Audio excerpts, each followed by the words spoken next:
Olá, sejam todos bem-vindos ao nosso 17º episódio do podcast SPI, Ser uma Profissional de Impacto. E eu sou a Magda Dalib. E eu sou a Luciana Gasques. E hoje a gente está aqui com uma convidada que tem, assim, um valor sentimental para mim. Ela é minha amiga de infância, a gente cursou faculdade de medicina juntas, ela é uma profissional que eu admiro. Eu falo que ela é empresária, empreendedora desde a faculdade de medicina, já vendia durante a faculdade calcinha, vendia joia, é a Michele Costa, médica vascular. E é um prazer, uma honra ter você aqui com a gente, porque você, assim, falou de empresário, empreendedorismo na medicina, você é um dos nomes que vem na minha mente. Eu tô muito honrada.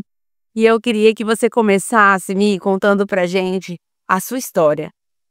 Sim, bom, minha história, eu vou começar da faculdade, que eu acho que esse gancho, né, do empreendedorismo.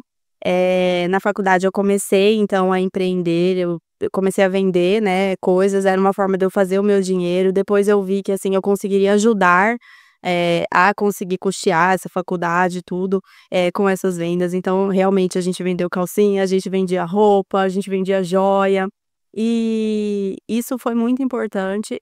Eu me considero uma vendedora, né, nata. Eu sempre vendi, eu gosto de venda, eu gosto dessa adrenalina que fechar uma venda traz, sabe? Eu sempre tive isso, é uma das coisas que eu mais gosto de sentir. E foi muito importante essa trajetória da faculdade. Foi assim que eu consegui me formar, foi assim que eu consegui comprar o meu primeiro carro, que foi com dinheiro de empreender, de vendas, né, de correr atrás. Eu sempre estava oferecendo, eu sempre estava preocupada em vender. E na faculdade eu tinha um desejo muito grande de fazer cirurgia geral, né. E quando eu externava isso para as pessoas, todo mundo só me vinha com os contras da especialidade, né. Todo mundo sabe que a cirurgia é uma especialidade ainda muito masculina, isso tem mudado, mas é uma coisa masculina. Então todo mundo ficava sempre com os contras. "Nossa, mas você vai viver de plantão. Nossa, mas cirurgião geral, você vai ter família, você vai ter filho, vai viver no pronto-socorro, é isso que você quer? Cirurgia geral não é para mulher", né. Eu ouvia muito isso. E isso, por muito tempo, me gerou dúvidas do que seguir como especialidade, sabe, porque apesar de sentir, dentro de mim que era isso, que essa era a minha vocação, eu ficava lutando contra isso. Então várias vezes eu até tentei falar: "Não, eu vou fazer tal coisa, vou fazer outra especialidade", com medo desse julgamento e realmente pensando de que talvez não era uma especialidade que eu fosse, conseguir conciliar com uma vida pessoal, com qualidade de vida, enfim. Mas no final, eu acho que eu sempre tive uma personalidade muito forte, né, e eu fui atrás, falei: "Não, vou fazer cirurgia geral mesmo", decidi isso. Fiz cirurgia geral no Júlio Miller, e foi, assim, uma decisão muito acertada. Mas quando eu optei por fazer cirurgia geral, eu aceitei essa sentença, sabe. Eu entrei aceitando de que realmente eu ia viver de plantão, de que realmente eu não ia ter um consultório particular, de que realmente eu ia viver na emergência, que era o que eu gostava também, não era naquela época era o que eu Estava ali. o que eu queria fazer. E eu não tinha exemplos de cirurgiões que viviam de consultório, né. Os exemplos que a gente tinha, os professores que a gente admirava, os cirurgiões que a gente, se inspirava, era o pessoal da emergência, o pessoal do pronto-socorro, quando a gente rodava ali no pronto-socorro. Então esses eram os nossos exemplos. Eu não tinha exemplos de cirurgiões bem-sucedidos no consultório, né, de pessoas que conseguiam viver do consultório, de viver 100% ali do consultório. E então eu fiz cirurgia geral, trabalhei como cirurgiã geral 2 anos, no pronto-socorro. Pronto-socorro, SAMU, adorava emergência.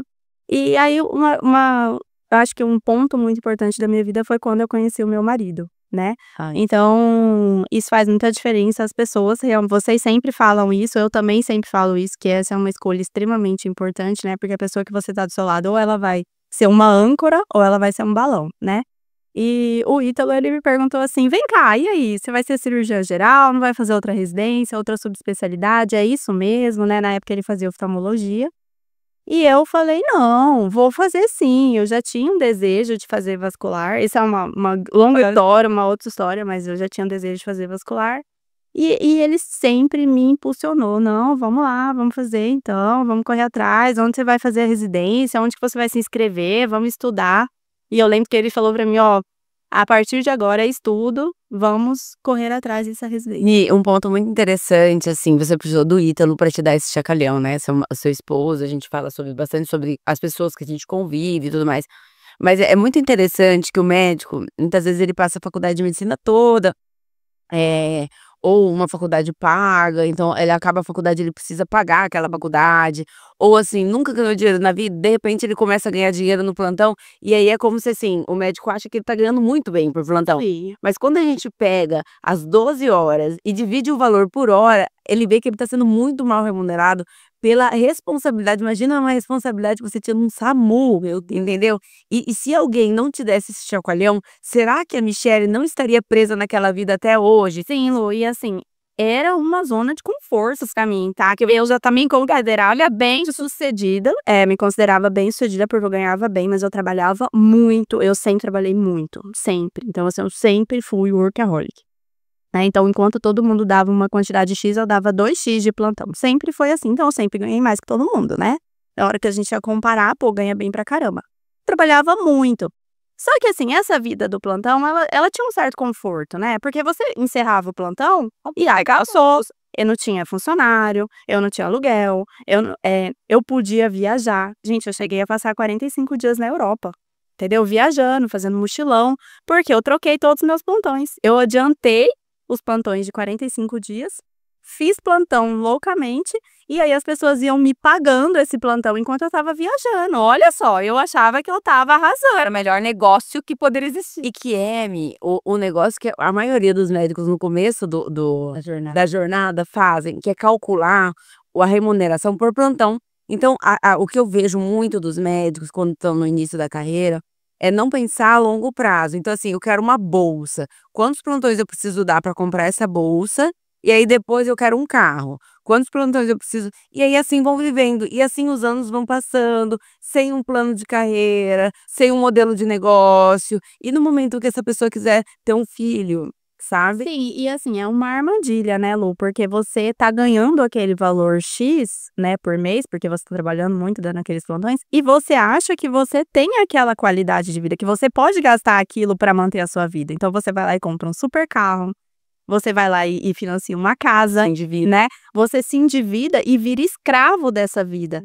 Então é muito difícil o médico que entra nesse ninho de plantões, conseguir recuar e falar: "Opa, agora eu vou fazer uma residência e vou viver com a bolsa da residência que é R$ 2.800 por aí".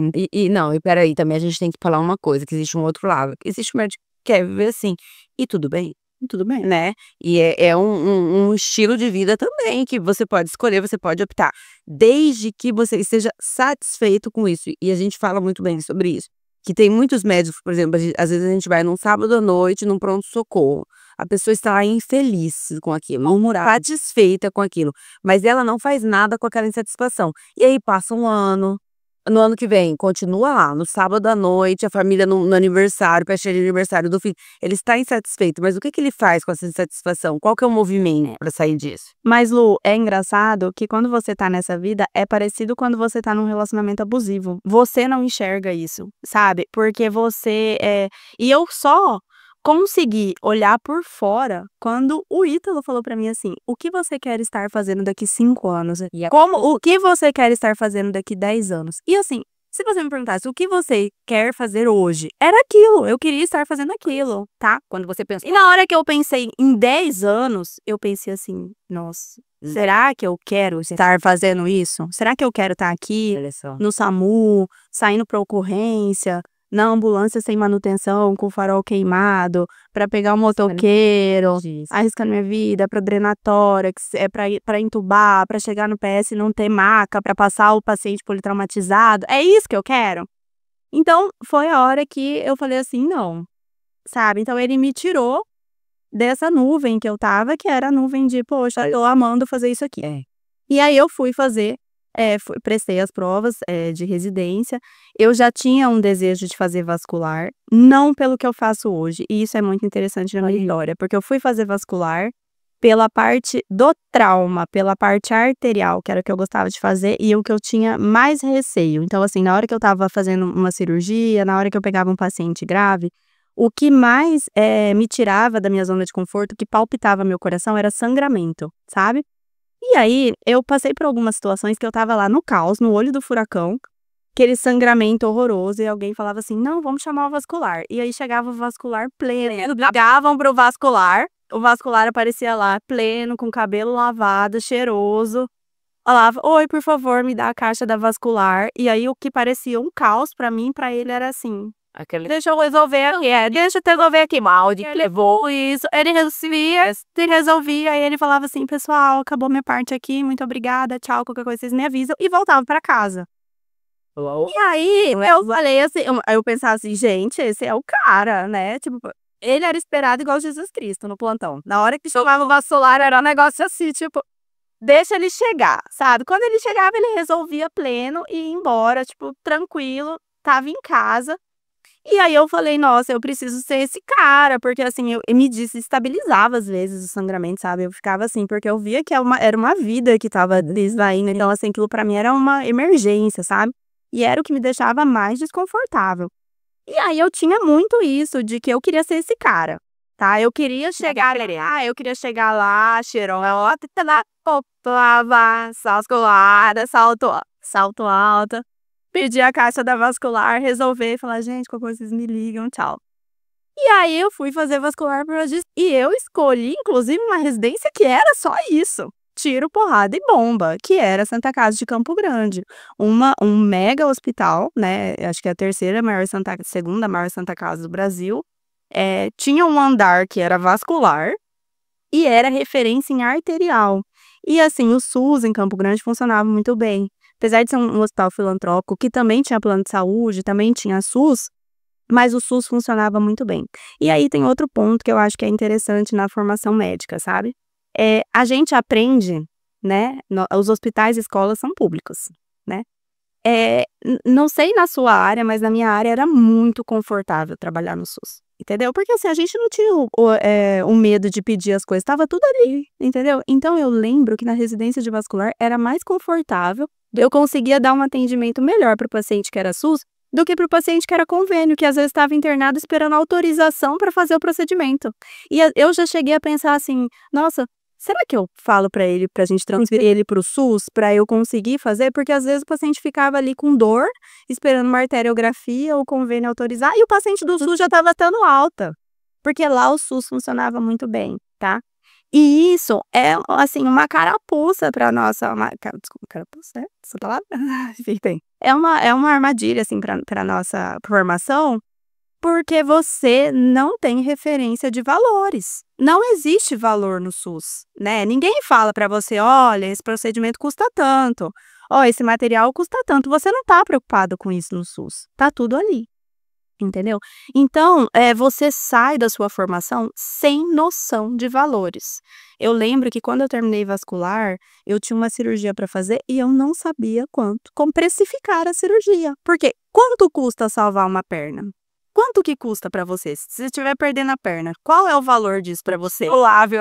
Exatamente. É incalculável. É incalculável. Então, assim, o que eu fazia não tinha valor. Não tinha valor.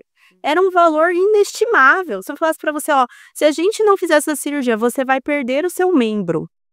Quanto que isso custa? Custa tudo, a pessoa vende tudo para fazer aquilo, tá?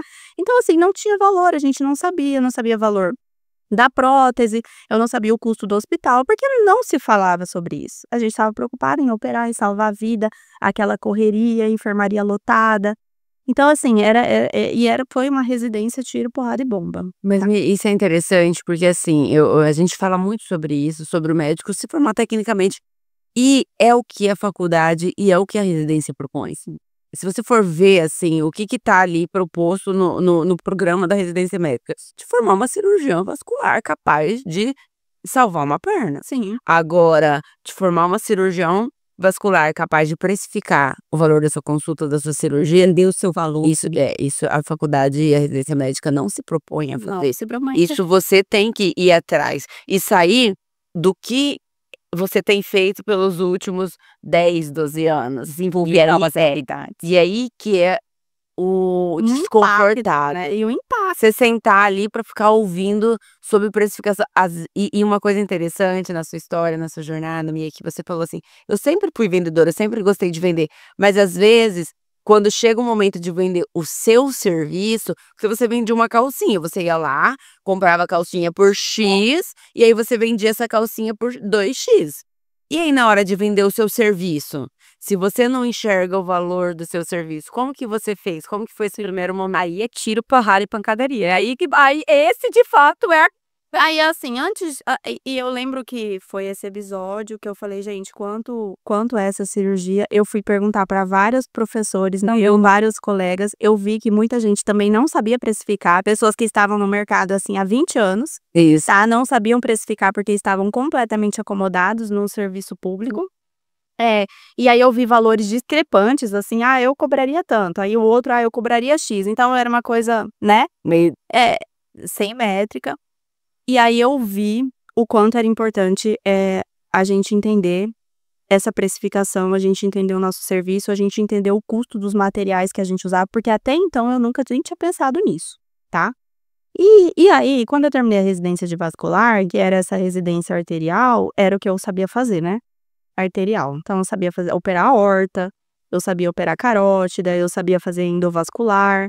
E quando eu voltei para Cuiabá, era o meu desejo voltar para Cuiabá. Já voltou direto? Já acabou a residência. Acabou a residência. No dia que acabou a residência, minha mudança já estava aqui, tá? Voltei e aí, de novo o Ítalo, né? O Ítalo estava me esperando, né? Ele já era oftalmologista, ele estava fazendo fellow de retina e ele já tinha aberto a clínica. Tá? Então, hoje a nossa clínica, ela chama Clínica Evision porque era oftalmologia, né? Foi a criação dele, ele falou, não, abriu a clínica, ele e um outro oftalmologista na época, e ele fez tudo, abriu, dividiu o imóvel, pegou o imóvel do zero, dividiu, transformou o imóvel numa clínica, tá? E aí, quando eu cheguei, gente, eu cheguei fazendo o que eu sabia que cirurgião fazia, eu fui procurar plantão. Eu tava pegando plantão de tudo. Vamos lá no PS, plantão, Santa Casa, plantão, vamos dar aula. Então, assim, eu tava fazendo. Por quê? Porque no consultório, eu ia chegar no consultório e ia atender quem? Né? Ia fazer o quê? E aí mas eu tinha essa coisa, não, eu preciso ter um consultório, eu já comecei nisso porque a minha área já possibilitava ter um consultório, diferente da cirurgia geral, que já é mais difícil, né? Porque é difícil chegar um paciente com apendicite no seu consultório, né? Ele vai chegar no PS. Então, eu já tinha esse desejo, já vou abrir o consultório. E eu falei, bom, eu vou atender na clínica com o Ítalo, né? Vou alugar a sala uns dias, porque ele tinha um sócio. E assim, ele é um excelente gestor, tá? Então, assim, ele é maravilhoso. Ele tem uma visão de gestão, de governança, de empresa fora do normal. E assim, ele me ajudou muito nisso. E então ele geria a clínica como uma empresa já. Perfeito. E aí, eu vou alugar a sala, eu pagava para atender na sala, a hora da sala. E aí, quem que era o meu público, gente? O meu público era varizes, né? Era doença venosa. Uhum.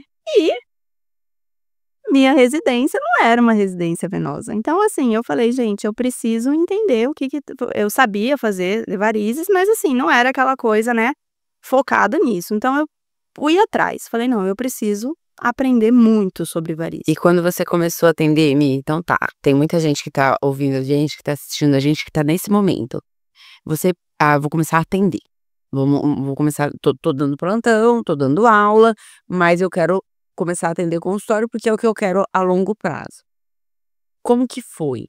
Quanto que você cobrou? Você se filiou a algum convênio? Como que foi esse primeiro início? Assim, meu início eu comecei criando minha marca, né? Então eu achava isso muito importante. Eu criei a minha logo, foi um processo muito gostoso de criação, a minha papelaria, né? Então eu me senti dona pela primeira vez ali do meu nome, né? É isso aqui, esse é meu nome. Você já entendia, já pode te interromper, você já entendia que o seu nome era sua marca? Você já tinha essa consciência naquela época? Maravilha, já tinha essa consciência, tanto é que a minha logo até hoje é a mesma, tá? Eu tenho super carinho por ela. E foi muito gostosa essa criação da logo, da papelaria e tal. E comecei a entender, eu precificava e eu já atendia convênios. Por quê? Porque a clínica atendia convênios. Então eu já aceitava, na época eu não era cooperada da Unimed, ainda, mas eu já atendi os outros convênios. Então, Bradesco, MT Saúde, a gente conseguia atender pela clínica, tá? E eu vou falar que eu me sentia mais confortável atendendo os pacientes do convênio do que particulares, tá? Porque naquela época, tá?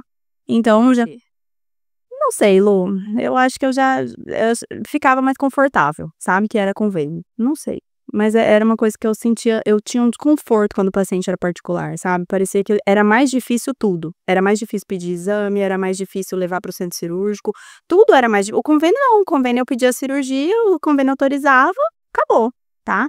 Então eu tinha que passar uma série de orçamentos, uma série de orientações no paciente particular que do convênio era muito natural acontecer. E aí, eu comecei a atender esses convênios, eu tinha o paciente particular. Na época, eu não fazia ultrassom, tá? Né, na clínica, não tinha nem ultrassom bem no início. Por quê?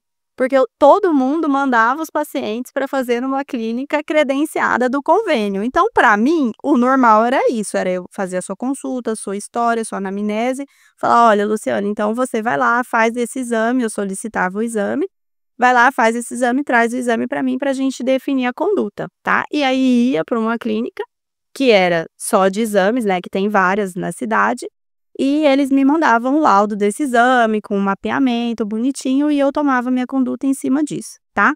E, gente, a verdade é que eu comecei a me sentir desconfortável, tá? Eu comecei a ver que não tava legal o que eu estava oferecendo ali de tratamento, eu precisava correr atrás porque eu vi que as coisas aqui eram muito atrasadas, sabe? E que se eu ficasse nessa ambiência aqui, se eu ficasse convivendo aqui com o que eu via, eu ia ficar na mesma coisa. Então veio desconforto, né? Eu me senti desconfortável. Eu falei, não tá certo, sabe? Eu senti que não estava certo aquilo. E aí que foi quando eu comecei para São Paulo. Eu já fazia uma pós no Einstein de endovascular, que era arterial. Eu ia todo mês para São Paulo, então assim, eu já convivia com cirurgiões vasculares do Brasil inteiro que já tinham outras mentalidades. Eu falo que a minha história, ela também coincide com a evolução do tratamento de varizes, sabe, não foi só que aqui estava atrasada, é que estava evoluindo, tá. Então assim, foi uma história que foi casada.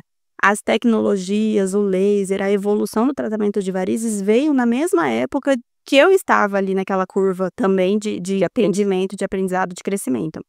E eu sempre fui muito aberta a aprender. Então, assim, eu acho que isso é uma característica muito especial que eu carrego, é essa humildade de entender que eu não sei tudo e que eu vou buscar, e eu tenho muita tranquilidade de mudar de opinião, tá? Então, se você me convencer que é melhor, eu posso ter defendido isso até hoje, mas se você me trouxer evidência, se aprova, se você tem resultados, se você me provar isso, tranquilo, eu mudo de opinião e a partir de hoje a gente tá junto, tá? Então eu tenho essa. E aí eu comecei a buscar, comecei a fazer pós-graduações, comecei a fazer pós-graduação de Doppler em São Paulo também.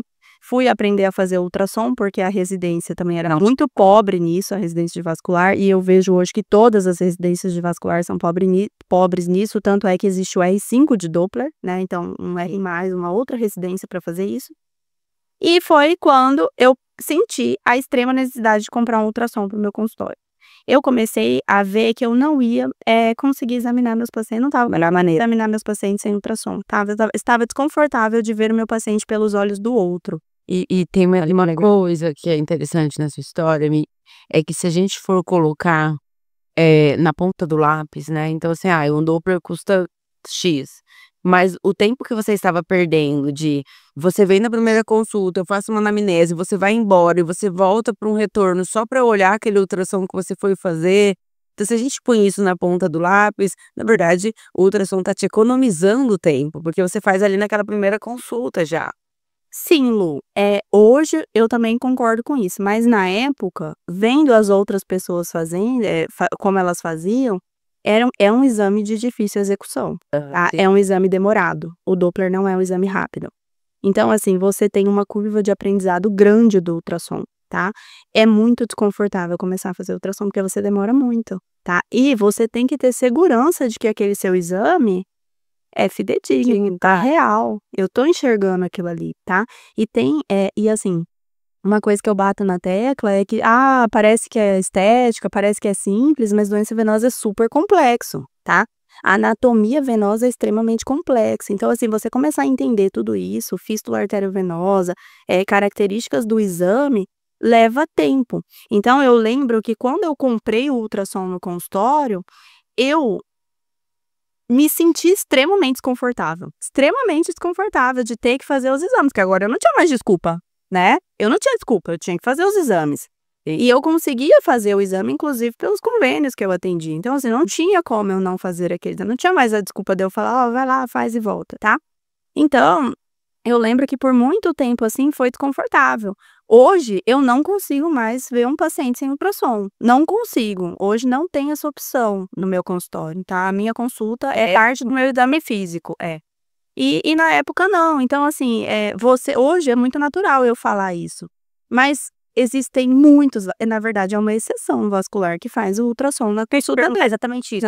Não é o comum. Não, é uma exceção, tá? Inclusive, tem muitos vasculares que são sócios da clínica que manda o paciente lá para fazer o exame com ele na clínica, na outra clínica do exame, e volta pro consultório dele, porque nem tem ultrassom ali no consultório, tá?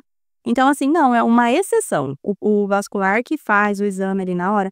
E, assim, hoje não entendo como, né? Hoje eu não entendo como. Então, assim, passado essa minha curva, aonde eu cheguei hoje, já não consigo mais ver um paciente sem ultrassom. Mas esse foi o primeiro ponto. Então, eu comprei o ultrassom, comecei a fazer ultrassom em todo mundo, comecei a treinar ultrassom, tudo. E aí, ia muito para São Paulo, né, fazendo essas pós, então pós de estética, pós de varizes, e aí vieram os lasers, né?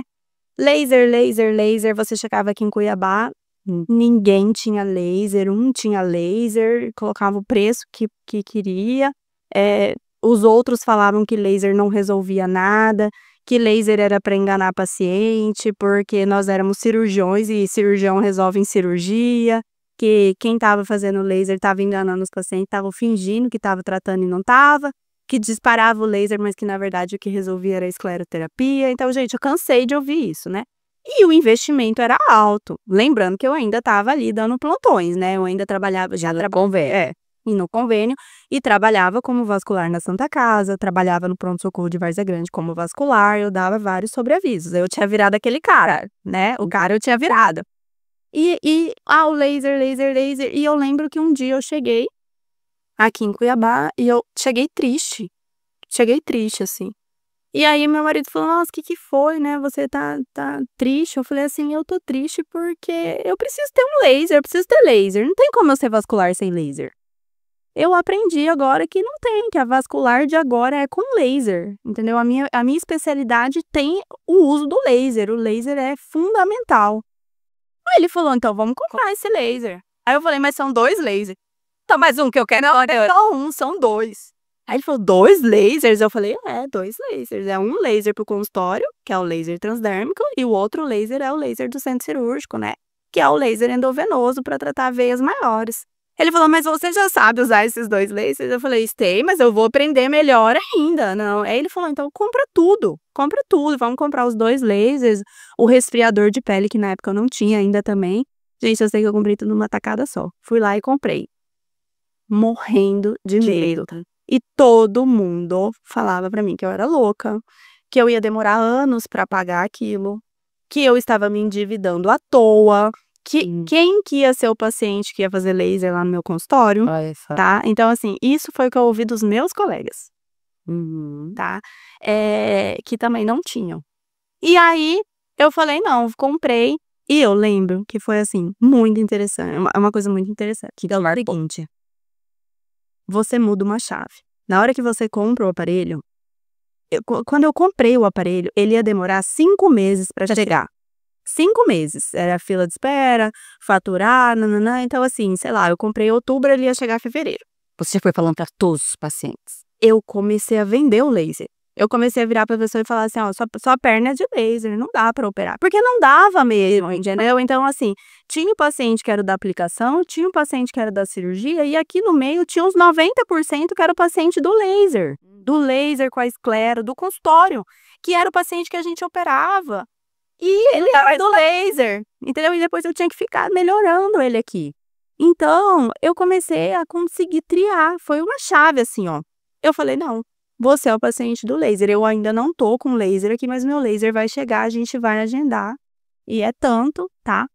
E aí, antes do laser chegar, eu já fazia um acompanhamento com uma vascular que já ensinava como é que fazia os planos de tratamento, como é que usava o laser. Isso aí eu já tinha uma noção, porque eu já fazia também essas pós em São Paulo. E aí eu falei: "Não, tranquilo", então comecei a vender. Então, gente, quando o laser chegou, eu já tinha o dinheiro de pagar o laser, Olha isso, ó. todo.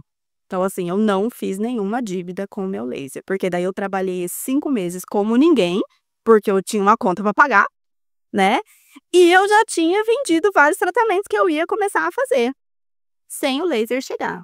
E como eu disse, eu sou boa boa Mas eu vendedora. acho que essa é a maior dificuldade dos médicos, entender que no final do dia todos nós somos vendedores, mas você vender com ética, algo que você vai entregar o melhor para o paciente, Sim. né, você vai Pessoa, sabe, eu falei: "Olha, o seu caso não é o que era aqui a gente resolvia, o que era esclera a gente resolvia, mas o laser que eu ainda não tinha, eu fui segurando essas pacientes e quando o laser chegou, eu lembro que eu fiquei, ó, trabalhando ali, fazendo laser loucamente, sabe. E assim, muito crítica com os meus resultados. Então assim, muito crítica, muito foto, vamos ver como é que ficou. E resultados começaram a ficar muito bons, tá, porque eu vi ali: "Ah não, essa não ficou legal, vamos mexer aqui". Comecei a entender mesmo física, tá, então eu mexo muito nos parâmetros do laser, então assim, é como se o vaso falasse comigo, sabe: "Ó, não é esse parâmetro aqui". Eu não fico em parâmetros fixos que os cursos ensinam, sabe. Eu entendi como é que o laser funcionava. E eu acho que isso fez toda a diferença nos meus resultados. Então hoje eu olho para uma pele, eu olho para um vaso, eu olho para a profundidade, para o calibre de um vaso, eu falo: "Não, espera aí, é isso aqui, é". Tem algumas coisas, Mi, que eu quero falar sobre, assim, alguns insights dessa parte da sua história, que são muito interessantes, até para quem estiver acompanhando que não for da área da vascular. Então, assim, primeiro, você não escutar a negatividade dos semelhantes, porque muitas vezes aqueles colegas que estavam te falando: "Não faça isso, não compre, você vai se endividar", não é por mal, é porque eles têm o medo deles e eles estão transmitindo isso pra você, e você acreditou em você estava ali, convivendo com aquelas pessoas que estão em São Paulo, que estão tendo resultados melhores do que você. Você falando: "Por que que eu não tô entregando esses resultados para o meu paciente? Eu vou lá, eu vou fazer, E vou trazer pra cá. eu vou trazer pra cá". Outro ponto, vender de forma ética, porque quando você acredita que você tá oferecendo o melhor para o seu paciente, você vende fácil. Por quê? Porque você não tá fazendo nada a verdade comunica, né. que te incomode. Sim. Então, você realmente acredita que aquilo é o melhor para o seu paciente, e no momento em que você explica, orienta o seu paciente, a compra é inevitável. Eu falo isso: "Ah, por que que você vende melhor?". Não é que eu vendo melhor, é que eu tenho, primeiro, tempo e segundo, comunicação com o meu paciente. E isso é uma coisa que eu admiro muito em você, que você é uma comunicadora. Então, mais do que uma vendedora, você é uma comunicadora. Você consegue, transmitir em palavras, fáceis para o paciente que é leigo compreender o que você está falando e acreditar e comprar a sua ideia. Porque é isso. E eu acho muito importante essa informação. Eu quero que o meu paciente tenha informação, sabe? Eu acho assim que isso é parte da consulta. Você orientar, você ensinar. Eu brinco, vem aqui que eu vou te dar uma palestrinha agora. É a palestrinha da varizes, porque a pessoa tem que entender o que que ela tem. Ela tem que entender que varizes não voltam, né? Ela tem que entender que nós estamos diante de uma doença de predisposição genética crônica. Né, a gente tem que parar de falar que salto causa varizes, que foi porque você usou salto, não é, entendeu? Não é porque você fez escleroterapia ali que voltou, não voltou. Então, assim, o paciente tem que entender para ele também educar, né, o paciente Mas tem que nível de paciência dele, né. os semelhantes. Então, eu tenho muito isso na minha consulta. E aí, foi o natural do laser vir evoluindo, tá, eu convenci muita gente a comprar o laser. Muita gente da minha área a comprar o laser aqui em Cuiabá, tá. Eu fui uma incentivadora disso, inclusive eu incentivo. Teve até uma situação bem engraçada, que um vascular me encontrou uma vez num congresso, um senhor daqui de Cuiabá, e ele falou assim e ele me encontrou e falou: "Ah, e aí, o que que você acha do laser?". Eu falei: "Doutor, tem que ter laser, vascular tem que ter laser, faz parte agora nossa especialidade mudou, a gente precisa do laser, o laser é uma tecnologia que ajuda muito a gente". E aí ele foi e comprou o laser. Aí teve uma reunião científica que eu não estava presente. E ele falou assim: então, eu encontrei a Michelle num congresso, ela me fez comprar o laser e eu nunca usei o. Inclusive, eu queria devolver. Eu falei: oh meu Deus, não, calma. E foi muito engraçado, porque eu nem tava na reunião, e aí os outros colegas falaram: Michelle, você foi lembrada lá, porque ele falou que você convenceu ele a comprar o laser, porque realmente eu vi, assim, os resultados impactantes. E eu acho que hoje a minha especialidade, ela tá no melhor momento dela, porque nunca houve um momento melhor para tratar varizes do que hoje, tá? E eu acho que o laser foi um insight e foi a possibilidade de fazer o que os outros não faziam e talvez de conduzir a minha carreira e o meu consultório de uma forma diferente. Um diferencial muito grande. E aí o consultório começou a encher, né? Começou a lotar, começou a vir uma demanda de pacientes particulares, convênio, eu me cooperei à Unimed, então também tinha esse volume grande da Unimed. E eu me vi na situação de ter que abandonar os meus plantões, de ter que abandonar a aula. Então, o que aconteceu? Eu precisava dos dias no consultório, e aí eu fui dispensando as coisas, né? A primeira coisa que eu me desfiz foi a aula. Falei, bom, vou parar de dar aula, porque eu preciso desse tempo, esse tempo tá sendo precioso aqui na clínica, né? Nesse momento, eu já era sócia da clínica com o Ítalo, então, assim, já não tinha mais esse oftalmo, ele já tinha vendido essa parte da clínica dele pra gente. Eu já era sócia, então hoje nós somos sócios, 50%, 50%. A clínica chama E-Vision, Cirurgia Vascular e Oftalmologia, eu não mudei o nome, né, mas a clínica é a cirurgia vascular. E então a gente já levava esse negócio mais como uma empresa mesmo, né? Então já foi uma coisa que a gente foi profissionalizando. Então, tipo, pessoas, processos, tudo que a vida de empresário, a vida que não é fácil. E aí eu me desfiz da aula, me desfiz do pronto-socorro de Várzea Grande. E sempre assim, nossa, mas será que eu saio? Será que eu vou conseguir? Será que eu vou, né?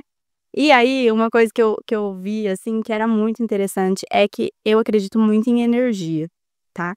E quando eu tomava uma decisão dessa, né, à base de muita oração, Deus, será que eu tô fazendo uma coisa certa e tal? Ele me dava respostas muito claras, sabe? Então, assim, quando eu me desfazia, tipo, eu me desfiz da Santa Casa, era quarta-feira, né? Quarta-feira livre, a quarta-feira está livre. O consultório estava lotado nos outros dias, mas na quarta não, né? A quarta tinha acabado de ficar livre. E assim, imediatamente na outra semana eu tinha respostas, assim, tratamentos que eu começava a fazer, que a paciente estava querendo aquele dia, sabe, assim, umas coisas assim, umas mensagens. E eu sinto muito isso, que a partir do momento que você se abre para uma nova coisa, que o novo se abre para o novo se abre para você. E que você concentra a sua energia ali.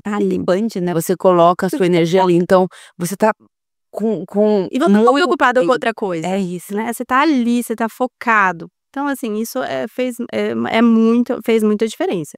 Eu acabei saindo, a Santa Casa foi o último que eu saí. Foi meu último serviço SUS, né, que eu ainda trabalhei como vascular, como médica. E assim, com bastante pesar, tá? Não eram processos fáceis para mim sair. Porque, gente, veio de uma bagagem de anos. E ali era a oportunidade que eu tinha de fazer uma varizes bem feita pelo SUS, tá?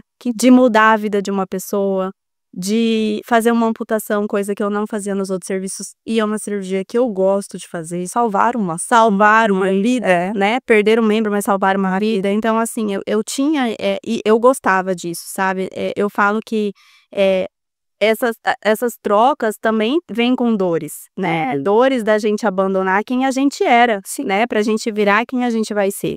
Então, assim, eu lembro que sempre foi um grande conflito pra mim. Será que eu saio? Será que eu não vou conseguir conciliar? Mas será que se eu atender até mais tarde nos outros dias, sabe? E foi muito natural, as coisas foram acontecendo. E hoje, e eu ainda atendia convênio, né? E eu acho que foi a maternidade. Mas, gente, esse vai ser o tema pro próximo episódio. A gente vai gravar ainda um episódio da Michelle mãe.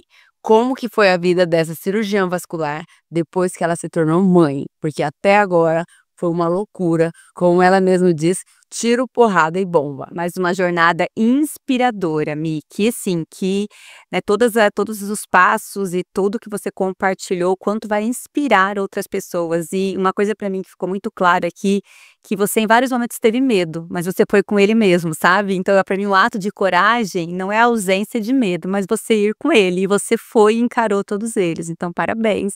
Até a próxima, pessoal. Até.